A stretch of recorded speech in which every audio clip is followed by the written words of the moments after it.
throw the flag on the official.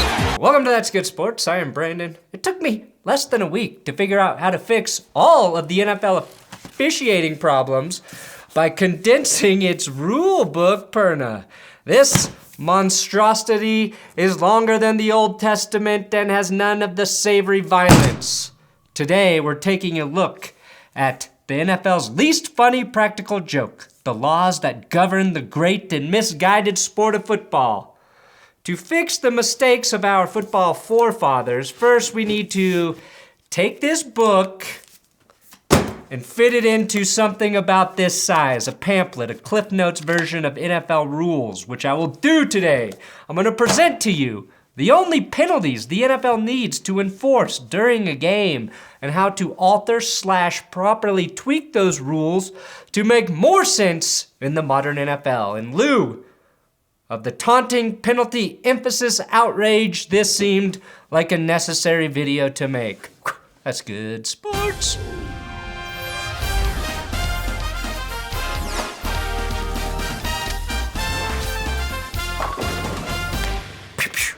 Hey, if you have a love-hate relationship with the NFL as well, this YouTube channel might be worth a subscription. If you want to support this channel, check out my coffee company, BenchwarmerBrew.com. I definitely know the name of my coffee company. We are offering Black Friday discounts starting November 26th. 25% off your order, BenchwarmerBrew.com. I sell really, really fine beans.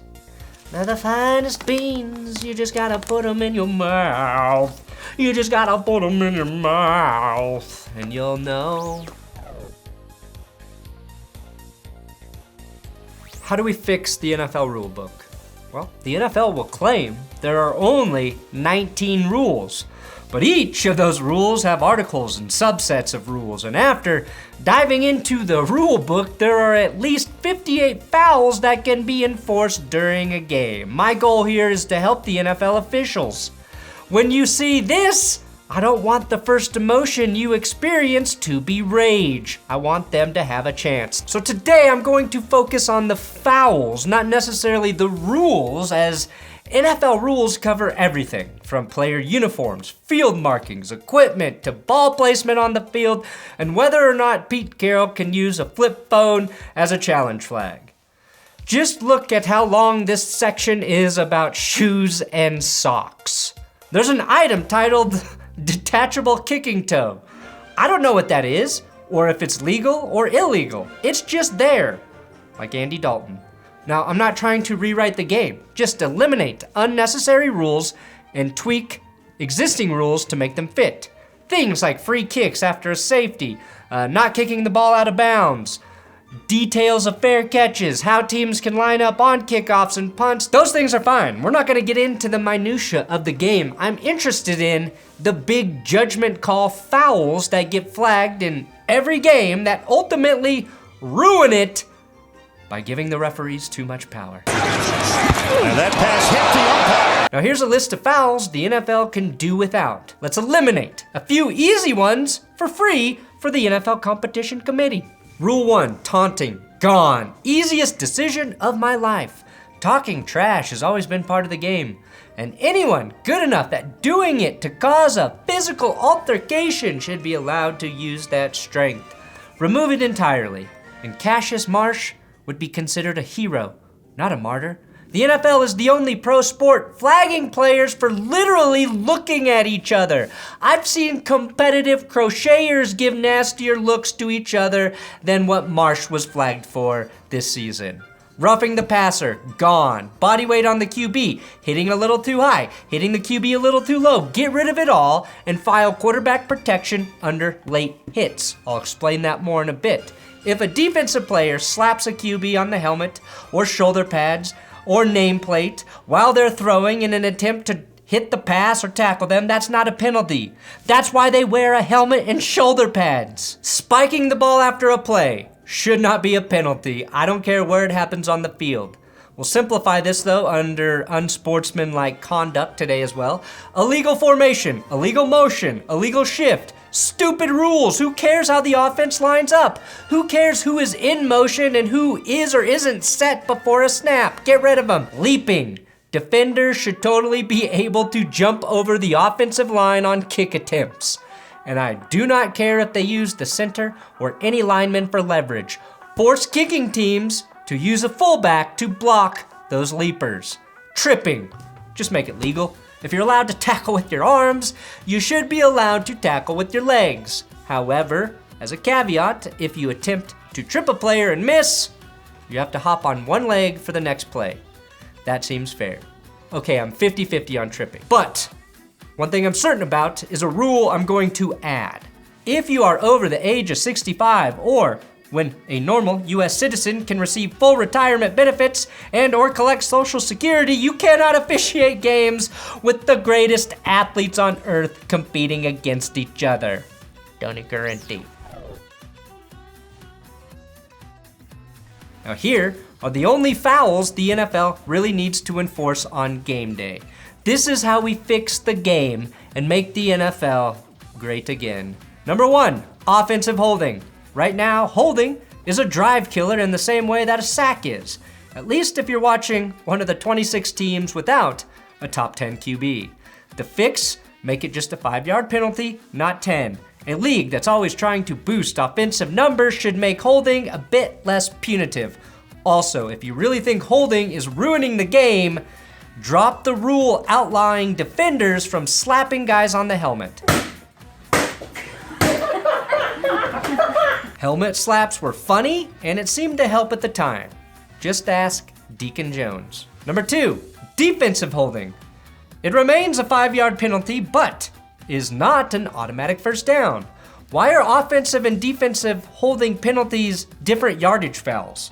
There's nothing worse than a fan getting a huge 3rd or 4th down stop by their team only to see a flag on the field for a ticky-tacky hold that really didn't affect the play, especially if it's a 3rd and long. Number 3, false start / offside / neutral zone infractions. Look, I think that these are necessary penalties, but they suck because they're poorly enforced. It's 2021. We need to embrace technology. Can't figure out if the ball crossed the goal line? Put a chip in it and a Tron-style laser gate from pylon to pylon. That way, when the ball crosses the goal line, Adam Schefter gets an alert and it's automatically tweeted out, or Chris Hansen gets buzzed. False starts and neutral zone infractions should be easy to call, but we need a safety net. Put that laser down the line of scrimmage and tell us who is offsides. And it's a free play for the offense, so maybe a buzzer or some fat yinzer saying, throw the ball down the field, is a proper alert to that. Oh, and lastly, buy my coffee. It's actually the best one. It's the best tasting one. It's the 5 Points blend. I think Brandon's coffee, whatever, Benchwarmer Brew, the whatever his brand is, sucks. Trees is just garbage. No, they're all good, but mine's the best because it's me. It's 5 Points. Actually, mine does taste the best. And both of those little Number 4, dirty blocks. Chop blocks, illegal wedges, blindside blocks, crack back blocks, cut blocks, double team blocks, peel backs can all be lumped into dirty blocks. But here's how we really condense this. This includes block in the back. Now the NFL added a bunch of weird rules about how offensive linemen can block and its relation to the line of scrimmage and the direction they are moving, and it cost the Bills a playoff game a couple years ago. And as funny as it is to watch a team lose a playoff game on a penalty, Saints, the only time a player should be prevented from engaging with an opposing player is after the whistle. Unless you're John Gruden, who thinks players should never be engaged. This is simple, okay? Did the blocker hit the opposing player in the back? Yes. Foul. No, not foul. Side of the shoulder? Not a foul! That's not a foul! If we really want to release football, though, from its earthly bounds, we need to get our hands dirty. I'm looking at pass interference. Number 5, one of the most controversial rules out there. Pass interference could change the course of a game unlike any other penalty. We tried reviewing pass interference, and we failed that experiment harder than a music major in a chemistry lab. One quick fix No more PI on underthrown balls. A defensive player can't be asked to adjust his coverage because a QB has a crappy underthrown ball that's supposed to travel 45 yards and only goes 30, Roethlisberger. Pass interference should also be a 15-yard penalty on any pass longer than 15 yards. Quarterbacks are purposely throwing bad passes now, much to Tim Tebow's chagrin, which is just as bad as a defender egregiously interfering to prevent a big play or deep touchdown. If the same defender is flagged more than once for pass interference past the 15-yard line, he has to sit out the rest of the series, like a penalty box, like they use in hockey. Throw in hitting the defenseless receiver here as pass interference to simplify it all. Number 6, late hits. This replaces roughing the quarterback and can be applied to guys getting hit after a fair catch. If the play is over and the hit happens, it's a flag. If the whistle is blown, but the process of a tackle is still happening, not a penalty. This applies to the sideline as well. If a player initiates contact inbounds, no flag. If contact is initiated out of bounds, flag. We all know when a hit is late. Uncontroverted evidence. And if it's too close to call, tie goes to the defender or the enforcer, and no slow-mo reviews either. If you review it, it must be in real time. Number 7. Roughing the kicker is totally fine. I mean, the rule is running into the kicker. No, I mean that you should get rid of that. Because if you're just running into the kicker, listen, it's a defender just trying to make a play. And honestly, on top of that, the kicker should be able to kick you, even after the play's over. Number 8, helmet-to-helmet hits. This is a good rule, but it can be tweaked just a bit. And the helmet-to-helmet rule protects the quarterback's head. This should be automatically reviewed by a sky judge that doesn't exist in the NFL, as in real-time clean hits can look nasty, causing for false flags. So this is a good rule, but it should be confirmed by the booth official or the imaginary sky judge quickly without stopping the game just to confirm helmet-to-helmet contact happened. Number 9, face mask. This is a good rule. There, I said it. Number 10, intentional grounding. Leave it as is. Sacking quarterbacks is hard enough, and they should be penalized for being cowards. Number 11, delay of game. This should not be controversial, but it is because some officials let the clock hit 0 and then allow a moment of time for a snap to get off. This rule relies on how fast a ref can do this. The fix? No more judgment calls here. Once the clock hits 0, a buzzer goes off, maybe the white sidelines glow red, and there's an automatic penalty, like a shot clock violation. But maybe add some fireworks for dramatic effect. Coaches and quarterbacks should feel shame for not understanding the basic principle of time. Number 12, 12 men on the field / illegal substitutions. This section takes up 2 full pages in the NFL rulebook. Now this can easily be modified. I believe the offense should be penalized if there are 12 men in the huddle, but only because we know Bill Belichick would exploit that if it were allowed. And the defense should only be penalized if there are 12 men on the field in playing position when the ball is snapped. Flagging a team when a guy is 1 or 2 steps away from the sideline is an unnecessary advantage for the offense. We don't need it, and I think free plays are also stupid. Number 13, eligible receivers. Should be anyone on the offense for 2 plays. No respectable offensive coordinator is going to target his linemen in the passing game on a regular basis. These big boys reporting as eligible does make sense, but only after an offense completes 2 passes to a lineman in a game. This will open up the red zone even more for points.